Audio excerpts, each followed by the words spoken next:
지금 차기 유력한 공수처장 후보로 김태규 국민권익위원회 부위원장이 거론되고 있습니다.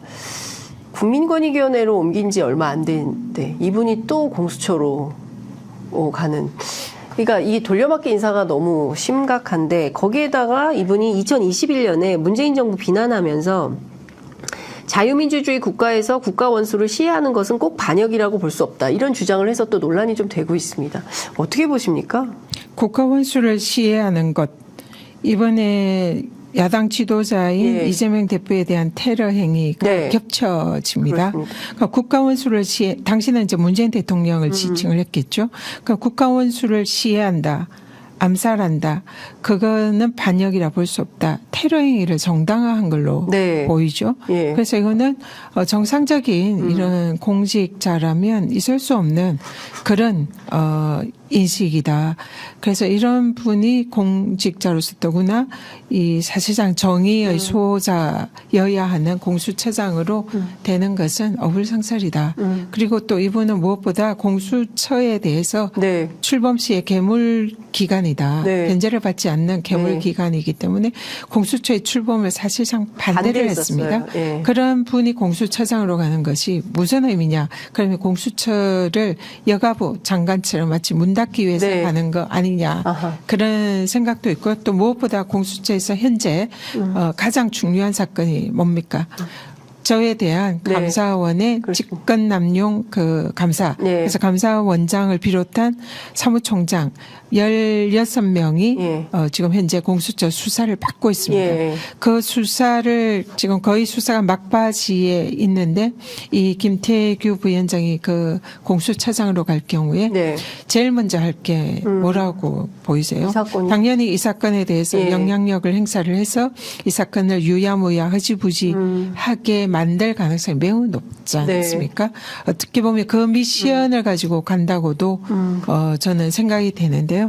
그런데 만에 하나 네. 공수처장이 되었어도 안 되고 될 수도 없다고 생각을 하지만 만약에 이 김태규 부위원장이 공수처장이 돼서 네. 감사원 사건에 저에 대한 그 사건에 뭔가 지시를 하거나 네. 그렇게 한다면 이거는 명백한 공직자 이해충돌방지법 위반입니다. 네. 왜냐하면 이해충돌방지법은 규정에 사적 이해관계자가 이런 직무 관련성 있는 행위를 할 때는 회피하거나 그 직무에서 배제가 돼야 되거든요. 네. 그런데 배제나 회피를 하지 않고 거기에 대해서 지시를 하고 이 사건을 그렇게 뭐 유야무야 시킬 경우에는 그 법 위반이 됩니다. 네. 그 사적 이해관계자의 범위는 같은 직장에서 근무한 네. 그런 경우에도 이해관계자가 되거든요. 네. 그러니까 저랑 김태규 부위원장이 같은 직장에 근무를 한 예. 직장 동료잖아요. 예, 예. 그 법 규정에 그런 경우에도 이해충돌. 네, 이해충돌이라고 규정이 되어 있습니다. 그래서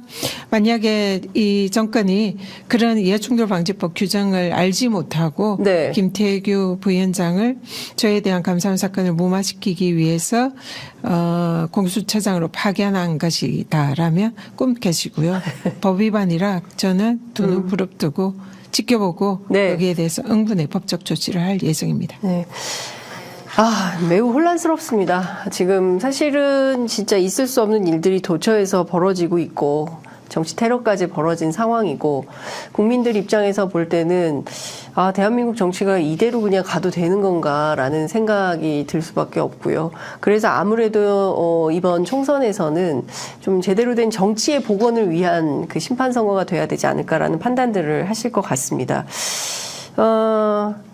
국가 원수를 시해하는 것이 꼭 반역이 아니면 어떤 겁니까? 자유민주주의 국가에서 정치 테러가 그냥 막 아무렇게나 이게 무슨 자유의 영역으로 보장돼도 괜찮다는 식의 해석이라면 이거 정말 큰일 날 일 아니겠습니까? 그렇죠. 이렇게 예. 테러를 이분들이 판사 출신이에요, 정당시하는 또.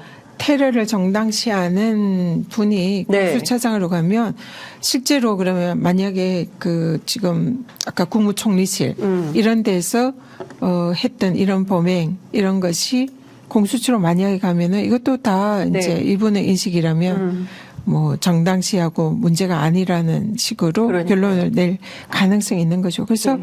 나라 국가의 기강이 무너지고요. 검찰, 경찰 이번에 경찰도 하는 것도 보니까 네. 참 심각합니다. 거기다가 권익위, 방통위 국정원, 네. 마지막으로 공수처 다 권력이 이 윤석열 정권이 장악을 하고 그 장악을 해서 정의를 세우면 뭐 거기에 대해서 국민들이 뭐라고 하겠습니까? 네. 근데 이런 말도 안 되는 극우적인 네. 이런 인사들이 그러한 기관들을 사실상 무력화하고 불이한 그런 네. 방향으로 가는 것이 매우 우려스럽고요. 반드시 민주당이 총선에 이겨야 되는 또 다른 이유다. 네. 이렇게 생각합니다.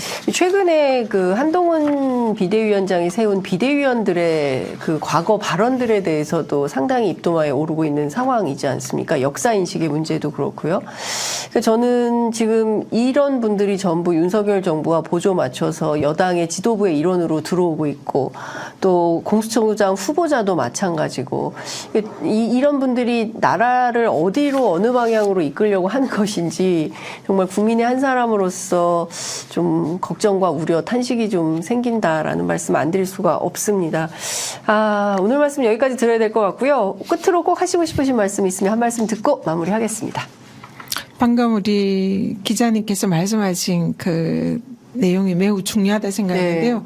나라의 지도자들, 정부 그리고 여당 이런 지도자들이 이런 극우적인 생각과 네. 이 국민들의 보통의 생각과 동떨어진 이런 판단을 하시는 분들이 이제 다 권력 기관에 있고 네. 계속적으로 증오나 분열의 단어, 언어를 쏟아내고 이러는 상황에서 사실상 이번에 이재명 당대표에 대한 테러도 네. 그런 연장선상에서 결코 자유롭지 않다. 네. 그렇게 생각을 합니다. 그래서 이건 매우 불행한 일이거든요. 그래서 정치 지도자들이 이런 분열과 증오의 언어 그리고 서로 상대방 진영을 어떻게든 뭔가 뭐 쓰러뜨리거나 뭐 이렇게 잡아먹으려는 듯한 이런 극도의 정오 정치 이거는 좀 반드시 없어져야 되고요. 서로 잘못된 거에 대해서 비판하고 문제를 제기하는 것은 당연한 일이지만 그렇게 뭐 정말 우리 사회를 극단적으로 몰고 가는 네. 이런 것은 좀 다 자중했으면 좋겠다 그 생각을 합니다. 끊임없이